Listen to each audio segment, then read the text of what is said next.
In 1983, a woman disappeared without a trace, declared dead, mourned by her family, forgotten by the world. For 40 years, no one knew she was alive. But when a pilot collapsed at 40,000 feet and 189 passengers faced certain death, she had no choice. Walking into that cockpit meant saving lives. It also meant ending 4 decades of silence, exposing secrets she'd buried, and confronting a family that had grieved her for a lifetime. Some heroes stay hidden. Until they can't. Before you watch full story, comment below from which country are you watching. Don't forget to subscribe for more amazing stories. The woman in seat 14C looks utterly unremarkable. Her gray cardigan hangs loose over a plain white blouse, her jeans are department store standard, and her canvas shoulder bag bears the wear of countless ordinary journeys. She moves through the Atlanta terminal at 6:42 a.m. with the practiced efficiency of someone who travels frequently but without distinction, her boarding pass scanned without comment, her carry-on bag stowed overhead without assistance, her seatbelt fastened with muscle memory as flight attendants pass through the cabin completing their pre-flight checks. Nobody looks at her twice. Nobody sees anything beyond a middle-aged woman settling into a window seat for the 3-hour flight to Seattle, her face turned toward the tarmac as engines begin their familiar whine. Sarah Mitchell is what her driver's license says.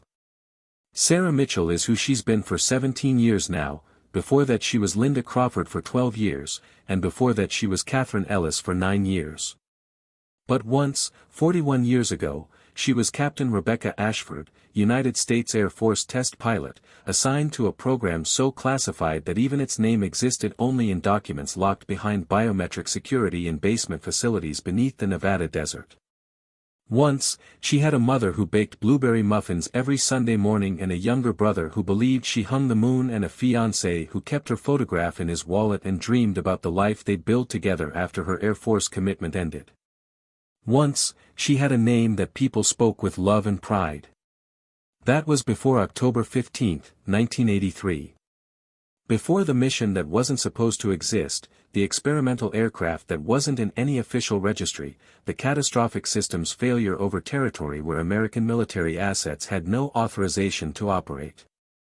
Before the emergency decision that required her to eject over hostile terrain, to survive behind enemy lines for 6 days before covert extraction, to learn during her debriefing that the international incident her survival would create made her official existence politically impossible.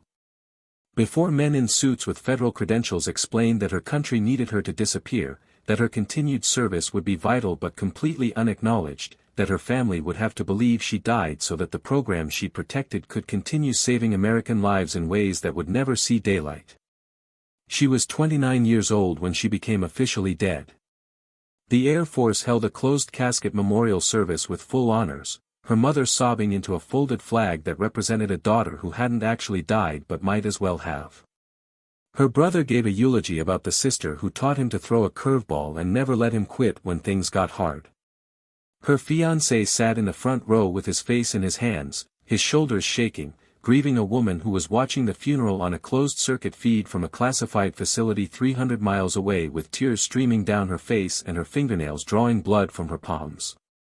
The military told her family that her experimental aircraft suffered catastrophic failure during a routine test flight, that the crash was so severe that recovery of remains was impossible, that her service record would be sealed for reasons of national security. They told her that she could never contact her family, never reveal her survival, never reclaim the identity she'd been born with, because doing so would expose classified programs that protected American lives and strategic interests. They told her she'd done something heroic by surviving, that her continued service would honor her sacrifice, that her country would never forget what she'd given up even if it could never publicly acknowledge her. For 41 years, she's carried expertise that would have made her legendary if anyone had been allowed to know. She flew missions that pushed the boundaries of what aircraft and human pilots could achieve, tested systems that later became standard in military aviation worldwide, trained operatives in flight procedures for scenarios that officially never occurred. She moved through different identities like changing clothes, each cover story memorized and maintained with absolute precision, each version of herself carefully constructed to be forgettable and anonymous. She attended her mother's funeral in 1997 standing at the back of the church behind sunglasses and a black scarf, watching her brother embrace mourners who offered condolences about his mother and sister, both gone now, both losses he'd carried for years. She's lived in 18 different cities under 12 different names.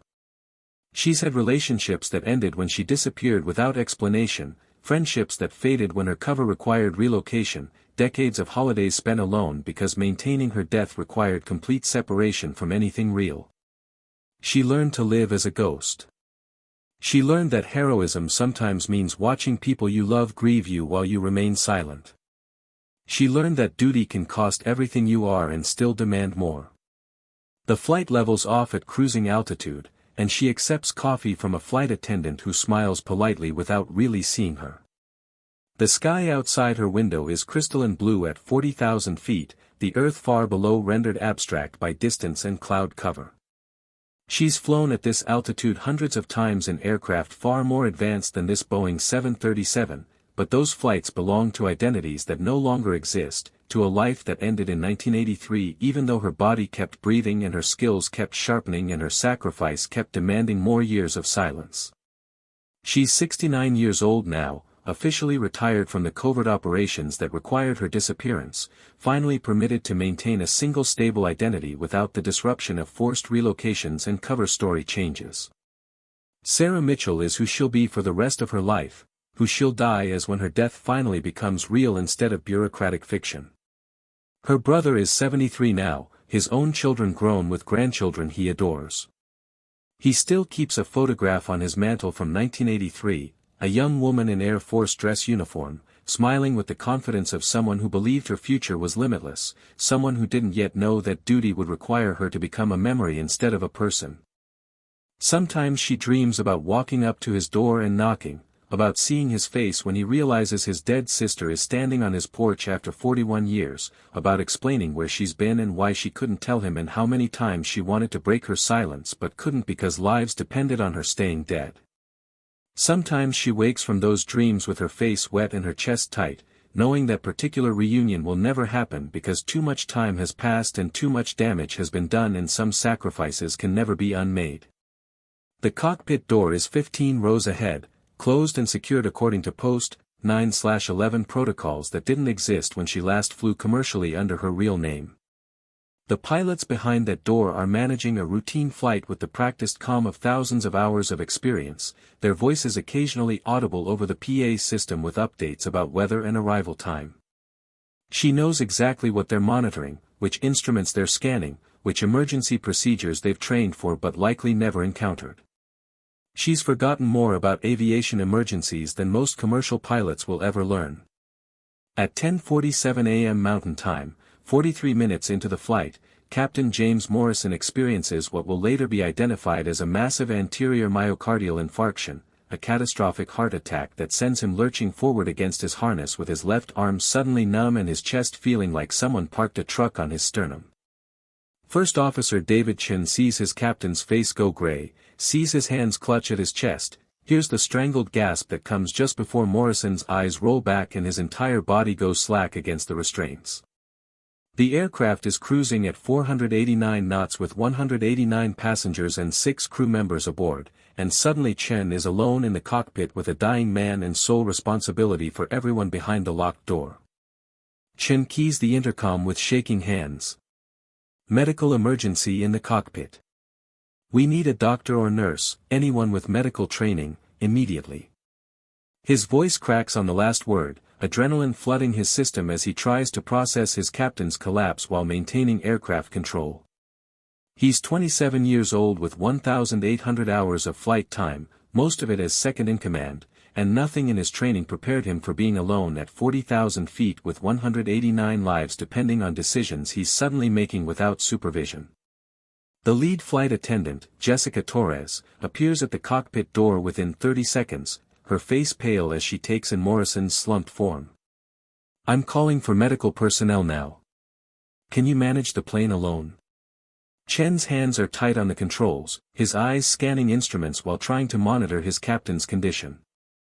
I need help. I can't fly and handle a medical emergency simultaneously. Get me anyone with pilot experience, anyone who's ever touched aircraft controls.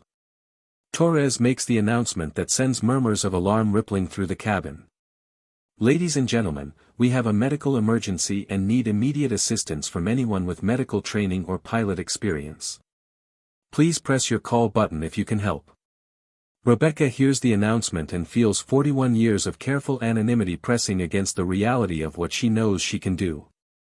Her hands are gripping the armrests, her breath coming faster as she calculates the immediate situation. Single pilot at cruising altitude with a medical emergency that requires attention he cannot provide while maintaining flight operations, 189 lives depending on someone stepping forward with expertise that almost nobody aboard a commercial flight would possess. She's spent 4 decades staying hidden, maintaining cover, letting her identity remain buried in classified files that only a handful of people with maximum security clearance could access. She's sacrificed everything to stay dead. But she's also the only person aboard this aircraft who knows what First Officer Chen is facing, who understands the specific pressures of managing both medical crisis and flight operations, who possesses the training and experience to actually help rather than just offering well-meaning assistance that might make things worse. A man 3 rows ahead presses his call button and announces he's an emergency room physician. Torres escorts him to the cockpit immediately, and Rebecca watches him disappear behind the secured door while her own expertise remains unacknowledged. She tells herself that a doctor will be enough, that Chen can manage the aircraft while medical care saves Morrison, that her intervention isn't necessary and her continued anonymity can be maintained. Then she hears Torres's voice over the PA again, higher and more desperate. We still need anyone with pilot experience. This is an urgent request. If anyone aboard has flight training, please identify yourself immediately. The murmurs in the cabin become audible fear. Parents pull children closer. Business travelers exchange looks of barely controlled panic. The man across the aisle from Rebecca has his phone out, trying to text someone despite the altitude making connection impossible, his fingers shaking as he types what might be goodbye messages he can't actually send. Rebecca closes her eyes and sees her mother's face at that memorial service in 1983, sees her brother's photograph on his mantle, sees 41 years of sacrifice and silence and duty that cost her everything except the skills she's carried through every identity change and relocation. She's 69 years old and officially retired and finally permitted to live a stable quiet life as Sarah Mitchell until her body gives out and her death becomes real instead of administrative fiction. But she's also Captain Rebecca Ashford, test pilot, elite operative, someone trained to handle scenarios far more extreme than what First Officer Chen is facing right now. She's someone who swore an oath to serve, who gave up her entire identity to protect American lives, who spent 4 decades doing the right thing even when it cost everything. She unbuckles her seatbelt and stands, her legs steady despite the adrenaline flooding her system. The flight attendant near her section looks up hopefully. Do you have medical training? I have flight training, Rebecca says, her voice calm and clear despite her heart hammering against her ribs. Military background. I can help your co-pilot. Torres appears almost immediately, relief and desperation warring on her face. Are you currently certified? Rebecca meets her eyes. I have experience that will help. Take me to the cockpit. The walk forward is 15 rows that feel like 15 miles.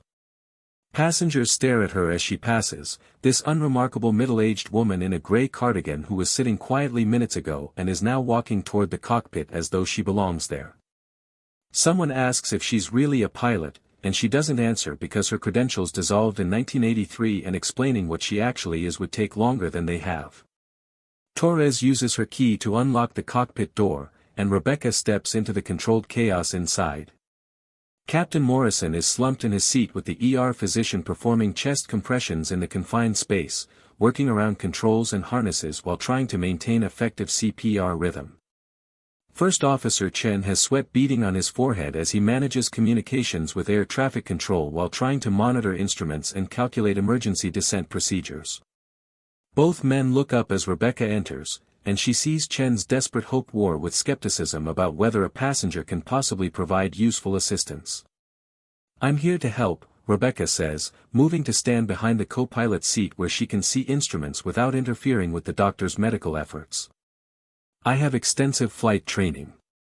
Tell me what you need. Chen's hands are shaking on the controls.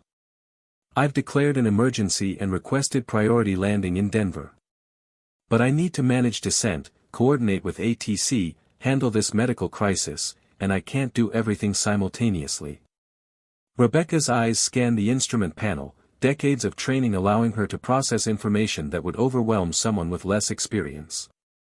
The aircraft is stable at cruising altitude, but they need to descend rapidly to facilitate medical attention for Morrison while managing the descent rate and passenger comfort and air traffic coordination. Chen is competent but overwhelmed, trying to handle responsibilities that typically require two pilots working in coordination. What's your fuel state? Rebecca asks, her voice taking on the crisp precision that belongs to someone who's made decisions at 60,000 feet in experimental aircraft where mistakes meant death. Chen glances at her sharply, recognition flickering in his eyes that her question is exactly what an experienced pilot would ask. Sufficient for Denver landing with reasonable reserve. But I need to start descent soon to optimize emergency response. Your captain needs a hospital within 30 minutes, the ER doctor says without pausing his compressions. He's stable for now, but that could change rapidly. Rebecca leans closer to Chen, her eyes on the navigation display. I can manage descent calculations and coordination if you handle radio communications. Tell ATC we're beginning descent now, emergency priority, requesting vectors direct to Denver and immediate clearance for approach. Chen stares at her. Who are you? How do you know? I know what I'm doing, Rebecca interrupts, her tone leaving no room for debate. And right now you need help, not my credentials. Start the descent. Something in her voice, the absolute confidence, the precision of her language, the way she's already reached for the thrust levers with hands that know exactly what they're doing, makes Chen trust her. He keys his radio and begins coordinating with ATC while Rebecca manages the physical manipulation of controls, her fingers moving with practiced efficiency as she initiates descent procedures that she's performed thousands of times in aircraft far more complex than this Boeing 737. The aircraft begins descending smoothly, rate of descent calculated to be rapid without causing passenger discomfort or structural stress. Rebecca monitors airspeed and altitude while Chen handles communications, their coordination developing naturally as he realizes she's not guessing or improvising, she actually knows what she's doing with a competence that exceeds standard commercial pilot training. You're military, Chen says during a break in radio communications, watching her manage controls with tactical precision. Your terminology, your approach, you're not just commercial certified. Rebecca doesn't answer, focused on maintaining optimal descent rate while monitoring the doctor's continued work on Morrison. The captain's color is slightly better, chest compressions maintaining circulation while automated external defibrillator patches monitor his heart rhythm. They're 23 minutes from Denver landing with emergency medical teams standing by. Chen studies her profile, recognition dawning. You're not just military. You're test pilot trained. The way you calculated that descent rate, the precision of your airspeed management, commercial pilots don't learn those skills. Focus on your radio work, Rebecca says quietly. We can discuss my background after we're safely on the ground. But Chen has flown with enough military advisors during simulator training to recognize expertise that exceeds what civilian aviation teaches. Who are you really? Rebecca's hands remain steady on the controls while her mind races through calculations about how much longer she can maintain anonymity, how much longer before questions become unavoidable, how much longer before her 41 years of carefully maintained death begin unraveling. Someone who's saving 189 lives right now. That's what matters. The descent continues smoothly, Rebecca and Chen working in practice coordination that belies the fact they met 15 minutes ago. She handles physical aircraft control while he manages communications and navigation, their partnership allowing Morrison to receive uninterrupted medical attention while passengers remain safe. The doctor reports that Morrison's heart rhythm has stabilized, that his survival is likely if they get him to a hospital quickly, that the chest compressions and emergency medications are maintaining his condition. At 8,000 feet, Chen takes over primary control for the landing, his confidence restored by having professional backup during the emergency. Rebecca moves slightly aside but maintains her position, her expertise still available if needed as they break through clouds and Denver's airport appears ahead with emergency vehicles visible near the approach runway. Landing gear deploys, flaps extend, airspeed bleeds off in controlled descent as Chen manages the approach with steady hands. The aircraft touches down smoothly at 11:34 a.m., emergency vehicles immediately rushing toward the plane as Chen taxis clear of the runway. Medical teams board through the forward door and take over Morrison's care, transferring him to a waiting ambulance while passengers applaud relief and fear together. Rebecca remains in the cockpit, her hands finally shaking now that the crisis has passed, her carefully maintained anonymity about to shatter completely. Two men in dark suits appear in the cockpit doorway before passengers have finished deplaning. FBI, she recognizes immediately from their bearing and credentials, called in because pilot incapacitation during flight requires federal investigation. Behind them is someone whose credentials she also recognizes, Department of Defense, Intelligence Branch, someone whose presence means military protocols are already being activated. "Ma'am, we need to ask you some questions," the lead FBI agent says. "Your assistance during this emergency was remarkable. We need to understand your background and qualifications." Chen is staring at her with new understanding. She has elite military training. The way she managed descent procedures, that's not standard commercial pilot knowledge. The DoD officer steps forward, his eyes sharp on Rebecca's face. "Ma'am, please provide your full name and any military service identification you possess." Rebecca feels 41 years of sacrifice pressing against this moment, everything she gave up and everyone she lost and all the silence she maintained crashing against the reality that her expertise has exposed her. "My name is Sarah Mitchell. Currently residing in Portland, Oregon. I'm a retired government contractor." "Government contractor in what capacity?" the DoD officer asks, his tone indicating he already suspects the answer is classified. "I'd need to speak with specific personnel before disclosing that information," Rebecca says carefully. "My previous work was classified. I'd need authorization before discussing details." The officer pulls out his phone and steps away, speaking quickly in low tones to someone whose response makes him turn back to study Rebecca with new intensity. "Ma'am, I'm going to need you to accompany us for debriefing. Your technical knowledge during this emergency has raised questions that require verification through secure channels." Rebecca nods slowly, knowing this moment was inevitable from the instant she stood from seat 14C, understanding that saving lives has cost her the anonymity she's maintained for 4 decades. "I understand. The debriefing room at Denver's federal building is windowless and generic, the kind of space where classified conversations happen daily." Rebecca sits across from 3 officers, Air Force, DoD Intelligence, and CIA, whose security clearances permit them to access databases that most people don't know exist. They've been questioning her for 2 hours about her training, her background, her specific technical knowledge displayed in the cockpit.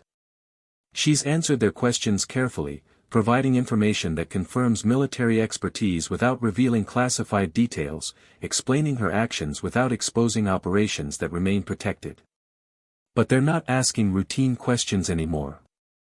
They're comparing her responses against databases, running facial recognition against records that should only contain dead personnel, checking her technical knowledge against profiles of missing operatives.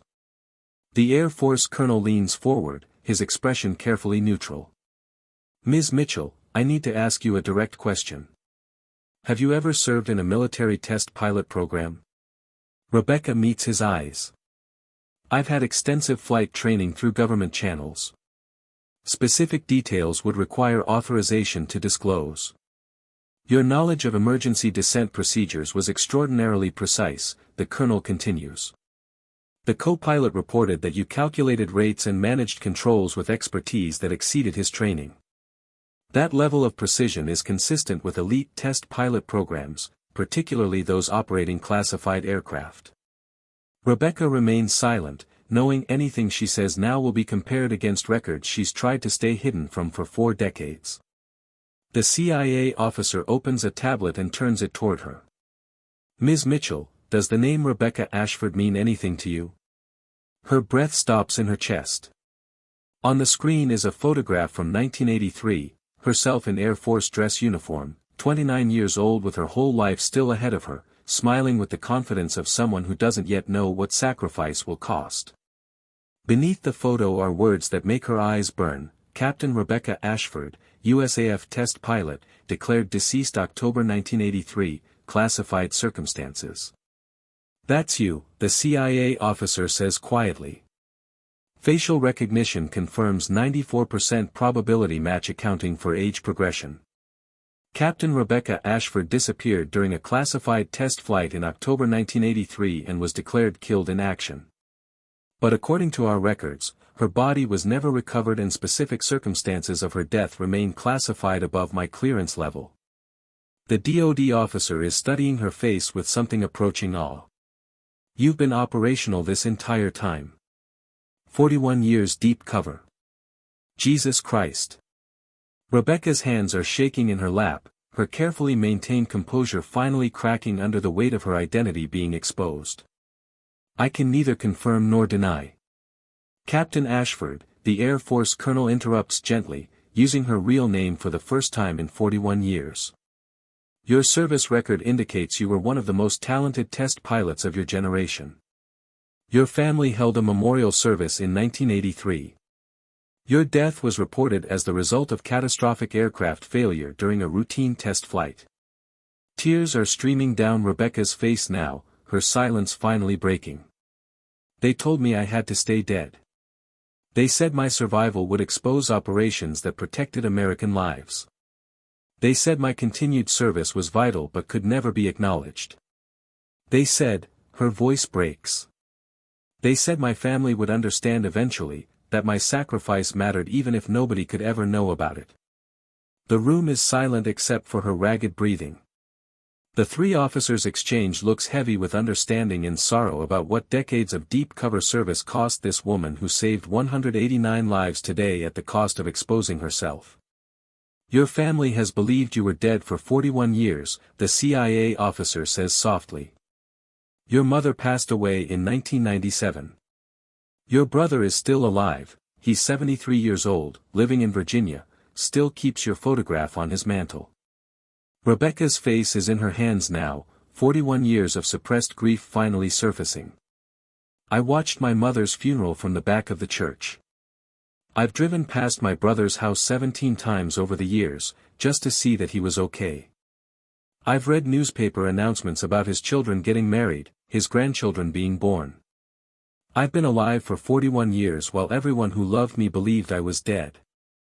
The Air Force colonel's voice is thick with emotion. Captain, your service has been extraordinary. The operations you supported saved countless American lives. But I think your time staying dead is over. Rebecca looks up, her face wet, her eyes red. I saved 189 people today. I couldn't stay hidden anymore, not when I knew I could help. But I also just destroyed 41 years of sacrifice, exposed operations that were supposed to stay classified, revealed myself when I was supposed to stay dead. You did what you've always done, the DoD officer says. You served. Today you served by saving lives. Tomorrow you'll serve by coming home. The word home breaks something in Rebecca that she's kept carefully sealed for 4 decades. She's sobbing now, the kind of deep-wrenching sobs that come from grief too long suppressed, from a sacrifice that cost everything she was and everyone she loved. My brother, she whispers through tears. How do I explain to my brother that I've been alive all this time? That I let him grieve me for 41 years? That I watched him from a distance but never reached out because my country told me to stay dead? The CIA officer reaches across the table, her hand covering Rebecca's. We'll help you navigate that. You've earned support for this transition. But Captain Ashford, Rebecca, you need to understand that what you did today wasn't destroying your sacrifice. It was completing it. You served your country by disappearing. You served it by staying dead. And you served it by saving 189 lives. All of it mattered. All of it was heroic. Rebecca nods slowly, tears still streaming, her hands shaking as she accepts what she's known since the moment she stood from seat 14C. I just wanted to save them. I couldn't let them die when I knew I could help. That's why you were chosen for classified service in the first place, the Air Force colonel says. Because you're someone who does the right thing no matter what it costs. They debrief her for 4 more hours about her decades of covert operations, the missions she flew, the intelligence she gathered, the strategic work she performed while officially dead. They tell her that her contributions were vital, that programs she supported prevented conflicts and saved lives and advanced American security interests in ways that will remain classified for another 50 years. They tell her that she'll be recognized within classified channels even if public acknowledgement remains impossible. They tell her she's finally, after 41 years, permitted to reclaim her identity. At 8 p.m., they release her to a government car that will transport her to a secure facility where she'll spend the next week being debriefed more thoroughly and prepared for reintegration. But before they leave the federal building, the Air Force colonel hands her something that makes her breath catch, a phone with a single number already programmed. Your brother's contact information, he says gently. When you're ready. We've already contacted him to inform him that you're alive, that your death was classified fiction, that you'll be able to speak with him soon. He's been told to keep the information private for now until we manage public explanation. Rebecca stares at the phone, her fingers tracing the screen where a number she memorized 41 years ago is now displayed. What did he say? When you told him I was alive? The colonel's eyes are suspiciously bright. He said he always knew. That he never believed you were really dead, that he kept your photograph all these years because he was waiting for you to come home. Rebecca presses the phone against her chest, tears streaming again. I lost 41 years. I can't get those back. I missed my mother's last years, my brother's life, everything that mattered. You lost those years serving your country, the CIA officer says firmly. That sacrifice was real and it mattered. But now you get to reclaim what's left. You get to tell your brother you're alive. You get to be Rebecca Ashford again instead of Sarah Mitchell or any of the other names you've carried. In the car heading toward the secure facility, Rebecca stares at the phone in her hands, thinking about the call she'll make tomorrow or the next day when she's ready to hear her brother's voice after 41 years of silence. She thinks about the 189 passengers who'll go home tonight to their families because she couldn't stay hidden when they needed her expertise. She thinks about the missions she flew and the operations she supported and the decades of sacrifice that cost her everything except the skills that saved lives today. She's 69 years old. Her mother is dead. Her fiancé married someone else 3 years after her reported death and has grandchildren now. Her brother is an old man who's lived most of his life believing his sister died young. She's lost decades that can never be reclaimed, sacrificed years that can never be returned, maintained silence that caused pain she can never fully repair. But she's also saved 189 lives today. She's completed 4 decades of classified service that protected American interests and prevented conflicts and advanced security in ways that official records will never acknowledge. She's been a hero in ways that most people will never know, carrying expertise and duty and sacrifice through identity after identity while staying true to the oath she swore when she was 22 years old and believed heroism meant flying higher and faster, not disappearing completely for decades. The phone feels heavy in her hands, full of possibility and grief together. Tomorrow she'll call her brother. Tomorrow she'll begin explaining 41 years of absence, trying to articulate sacrifice that most people couldn't comprehend. Tomorrow she'll start reclaiming the identity she surrendered in 1983 when duty required her to become officially dead. Tonight, she sits in the back of a government car heading toward another debriefing in another secure facility, watching Denver's lights pass by her window. She's Captain Rebecca Ashford again after 41 years of being someone else, everyone else, anyone except herself. She's a woman who saved 189 lives at the cost of exposing the anonymity she maintained for 4 decades. She's someone whose sacrifice is finally ending, whose silence is finally broken, whose death is finally reversed. She doesn't know yet what it means to be Rebecca Ashford in 2024, how to exist as someone who's been officially dead since 1983, how to reconnect with a brother who's grieved her for 4 decades or explain to him where she's been or why she couldn't tell him. She doesn't know how to process 41 years of loss compressed into this moment where her identity is restored but her sacrifice remains permanent in all the ways that matter. But she knows she did the right thing. She knows that walking forward to that cockpit was what Captain Rebecca Ashford would have done, what the oath she swore demanded, what the expertise she carried required. She knows that some sacrifices can't be unmade but can be completed, that sometimes heroism means losing your anonymity to prove you were never really gone, that duty requires staying dead until the moment when staying dead would cost lives you have the power to save. The phone in her hands contains her brother's number. Tomorrow she'll call him. Tomorrow she'll hear his voice for the first time in 41 years. Tomorrow she'll begin the impossible work of bridging decades of absence, explaining sacrifice that cost everything, reclaiming an identity that dissolved in 1983 but never actually died. Tonight, she's Captain Rebecca Ashford again. Someone who disappeared and someone who returned. Someone who served by staying dead and someone who served by finally living.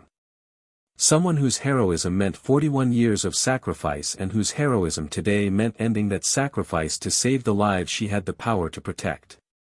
The car moves through Denver's nighttime streets, carrying a woman who's been dead since 1983 and alive the entire time, toward whatever comes next for someone whose duty has finally released her from the death she maintained for 4 decades. She's going home. After 41 years, she's finally going home. 3 days later, Rebecca sits in a private room at the secure facility, the phone in her trembling hands as she dials the number she's memorized but never been permitted to call. Each ring feels like an eternity, her heart hammering so hard she can feel it in her throat. Then his voice answers, older and rougher than she remembers but unmistakably her brother. Hello. Michael's voice cracks on the single word, thick with emotion because he's been told she might call, because he's been waiting since federal officers appeared at his door with impossible news. Michael, she whispers, his name catching in her throat after 41 years of silence. It's Rebecca. It's really me. The sound he makes isn't quite a sob and isn't quite a laugh, it's something beyond language, pure emotion erupting after decades of grief suddenly reversed. Becca. Oh my God, Becca. They told me, but I couldn't. I didn't know if. I'm alive, she says through her own tears. I've been alive this whole time. I'm so sorry. I'm so sorry I couldn't tell you. They talk for 2 hours, her voice breaking as she tries to explain what can't really be explained, how she disappeared for classified missions, how staying dead was required for national security, how she watched his life from a distance but couldn't reach out. He tells her about his wife, his 3 children, his 5 grandchildren, all the family she's missed while staying hidden. He tells her he never stopped believing she'd come home someday, that her photograph stayed on his mantle because he was waiting, that he always felt she wasn't really gone even when everyone else accepted her death as final. I watched Mom's funeral from the back of the church, Rebecca confesses, the guilt of that moment still raw after 27 years. I was there but I couldn't approach you. I couldn't let you know I was alive. Michael's voice is fierce through his tears. You served our country. You sacrificed everything. Mom would have understood, Becca. She would have been proud even if it hurt her. And I understand. God, I've lost 41 years with you, but you're alive. That's what matters now. 2 weeks after the emergency landing, Rebecca meets her brother in person at a private location arranged by federal personnel managing her reintegration. He's 73 years old now, his hair completely white and his face deeply lined, but his eyes are the same as she remembers from childhood. When she walks into the room, he crosses to her in 3 strides and pulls her into an embrace that feels like coming home after the longest journey in history. You're really here, he keeps saying, his hands gripping her shoulders as though she might disappear again if he lets go. You're really here. She introduces him to the concept of classified service that required complete disappearance, helps him understand the weight of living as officially dead for 4 decades, explains the missions she can never fully discuss but that mattered enough to justify her sacrifice. He listens with tears streaming down his face, grief and pride and overwhelming relief tangled together as he processes his sister's return from a death that was never real. "The passengers you saved," Michael says finally. "Those 189 people who went home to their families because you couldn't stay hidden, that's who you are, Becca. That's who you've always been. Someone who does the right thing no matter what it costs." Rebecca thinks about First Officer Chen managing that emergency descent with her guidance, about Captain Morrison surviving because her expertise kept the aircraft stable during his medical crisis, about 189 passengers walking off that plane to reunite with families because she sacrificed her anonymity to save them. She thinks about the 41 years she lost and can never reclaim, but also about the lives she protected during those years through missions that will remain classified long after she's actually dead. "I don't know how to be Rebecca Ashford anymore," she admits to her brother. "I've been so many different people for so long. I don't know who I am without the cover identities." Michael takes her hand, his grip firm and anchoring. "You figure it out. And this time, you don't figure it out alone. This time, you have family. You have me, and my kids who can't wait to meet their aunt who's been gone their whole lives, and grandchildren who'll know you as the hero you've always been." The federal personnel managing her case help arrange her official return from the dead, carefully worded statements about classified service, restricted explanations about national security requirements, protection of her privacy during reintegration. The media reports that a passenger with military flight training helped during a medical emergency, but her full identity remains protected from public exposure. The passengers she saved send letters thanking Sarah Mitchell, not knowing that name is just another cover for someone whose real story is far more complex. 6 months after that emergency landing, Rebecca stands in Michael's living room looking at the photograph that's been on his mantle for 41 years. The young woman in Air Force dress uniform smiles out from the frame, confident and hopeful and unaware of everything that's coming. Rebecca is 69 years old now, her hair gray and her face lined with years of experiences she can never fully share, but she's reclaimed the name in that photograph. She's Captain Rebecca Ashford again, someone who served by disappearing and served again by finally coming home. "I used to talk to that picture," Michael admits, standing beside her. "Every major family event, every holiday, I'd tell you what was happening even though I thought you were dead. Turns out you were listening from a lot farther away than I imagined." Rebecca leans against her brother, feeling the warmth of family she's been denied for 4 decades, the connection she sacrificed for duty and reclaimed by saving lives when anonymity mattered less than preventing tragedy. She's lost years she can never recover and caused pain she can never fully repair, but she's alive and acknowledged and finally permitted to exist as herself. "I'm home," she says quietly, the words carrying weight they've never held before. "After 41 years, I'm finally home." Michael's arm wraps around her shoulders, solid and real and proof that some connections survive even decades of enforced death. "Welcome back, Becca. Welcome home." 1 year after the emergency landing, Rebecca attends a private ceremony at the Pentagon where her decades of classified service are finally acknowledged by officials with clearances high enough to know what she actually did. They present her with commendations that will never be public, medals that recognize missions no civilian will ever know about, formal gratitude for 41 years of sacrifice that protected American lives in ways that must remain secret. The ceremony is small and quiet, attended only by personnel who understand the true cost of what she gave.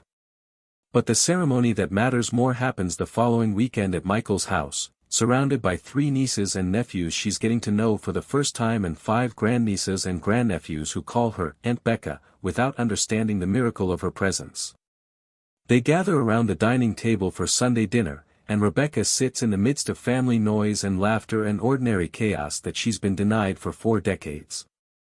Michael's oldest daughter asks about her disappearance, and Rebecca offers the simplified version she's practiced, that she served her country in ways she still can't fully discuss, that sometimes duty requires extraordinary sacrifice, that she's grateful to finally be home. The younger grandchildren don't understand the weight of those words, but Michael's children do. They see the grief in her eyes when she talks about missing their mother's funeral, the regret when she acknowledges all the birthdays and graduations and weddings she observed from a distance but couldn't attend. "You're here now," Michael says firmly, raising his glass. "That's what matters." To Becca, who saved 189 lives and finally saved herself. They toast to her return, to family reunited, to sacrifices acknowledged and wounds beginning to heal. Rebecca looks around the table at faces that share her features, at family connections that survived decades of her absence, at the life she's finally permitted to reclaim. She's lost years she can never recover, but she's gained something she thought was gone forever, the right to exist as herself, surrounded by people who know her real name and love her despite everything she had to do. She's home. Finally, truly, permanently home.